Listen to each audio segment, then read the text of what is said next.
প্রচন্ড ভালোবাসার পরও আপনি যাকে পেলেন না, তার জন্য মন খারাপ করা কিংবা আফসোস করা নিছক বোকামি।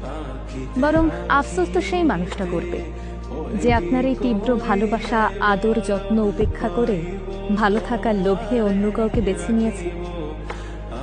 ভালোবাসার মানুষকে মুক্ত করে দিতে হবে, যাতে করে সে অন্তত বুঝতে পারে পৃথিবীতে আর কেউ তাকে ঠিক আপনার মতো করে ভালোবাসে কিনা, বোঝে কিনা। আর যখন সেই মানুষটা সারা পৃথিবী ঘুরেও আপনার মতো আর কাউকে খুঁজে পাবে না, তখন সে চরম আফসোস করবে।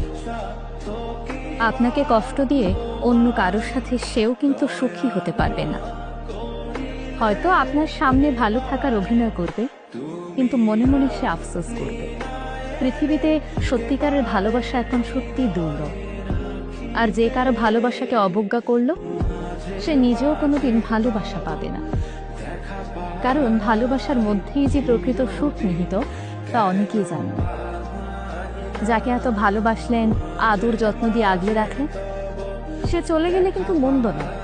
কারণ যে নিজের ভালো না বুঝে আপনাকে তীব্র আঘাত দিয়ে নিজে একটু সুখে থাকার লোভে অন্য কাউকে বেছে নিয়েছে, তার সঙ্গে ভালো থাকার আশা করা যায় না, ভালো থাকা যায়ও না। একটা কথা মনে রাখবেন, যাকে তীব্রভাবে ভালোবাসা যায়, তার চেয়েও যে তীব্রভাবে ভালোবাসে তাকে হারানোটা অধিক যন্ত্রণার, বেদনার।